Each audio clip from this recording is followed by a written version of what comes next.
Journey with us to the spectacular coffee-growing regions of Latin America, the land where your favorite morning cup of coffee is grown and harvested.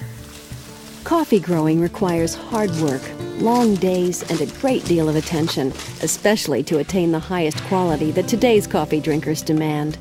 The best coffee beans, known as Arabica, are grown at high altitude and are picked and sorted by hand. These same conditions that make for such beautiful countryside also make the basics of life more challenging. Many coffee farming families live in remote communities far from basic services like healthcare and education. Though they work hard, the global price of coffee remains low, making healthcare a necessity few have access to. The need for helping women in coffee producing is great. It's been exacerbated by the fact that the prices of coffee have been so low for so long. Women are dying of cancer that's preventable.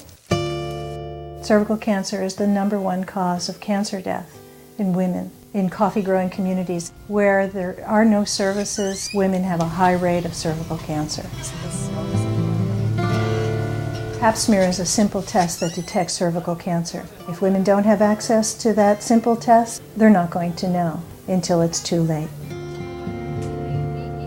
Grounds for Health works in coffee-growing communities to provide cervical cancer screening, prevention, and treatment.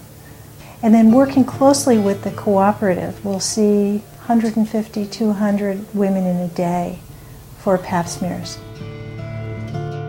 At the end of that day, the technologists have read all of the slides. The pathologists have worked for setting up a plan for these women. Most communities have pieces of what's needed in order to screen for and treat cervical cancer. We're there to build bridges between what already exists and what needs to happen.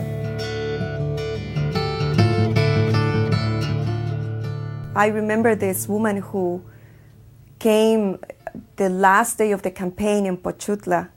She came with her husband, her 3-year-old boy, and her 5-year-old daughter. She was 7 months pregnant. And they had walked for a day and a half to get to the clinic because the doctor had told her that she had cancer.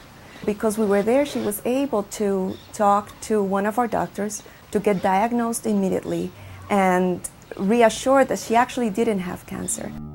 The sight of relief that this family had in their faces was unbelievable. One of the keys to our success is our volunteer teams. We have teams of cytologists, pathologists, practitioners who come with us. They give up their vacation time and they travel to Mexico at their own expense and work from early morning till late at night for 5 or 6 days in a row. There's a lot of work that's done within a very short period of time. You work harder than you do here. It changed something in me. It changed something in my heart. It gave me a real connection between what I do and the ramifications of what I do. I could see the direct effects of my work and being able to know that they're going to be treated within a short period of time. We screen up to 1,000 women in a week, setting up temporary labs and seeing through the entire process. Some of our volunteers have been on every one of our trips. Some of them have given up 7 or 8 of their vacation slots in order to join us, and they love the work. I'm really lucky that this is what I do for a living and that I can help out in some way. And although we are focusing in women, the truth of the matter is that to do a good job in these communities, we realized that we had to go and educate not only the women but the men. So we have created workshops where we take entire families and educate them about what is cervical cancer and what's the danger. I feel really good doing this kind of work because it's energizing and I'm energizing other people. I'm not just concerned about myself. On the contrary, I'm sharing with others and it makes me really happy. Because of the work I've done and the encuentros, the meetings that I've attended, and the work we do together as women, I started to learn about women's rights.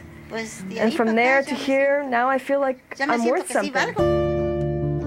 We see Grounds for Health as a catalyst for change, and we've seen that change happen. It's about neighbors helping neighbors. It's about an exchange of ideas, resources, information, and it's about working together.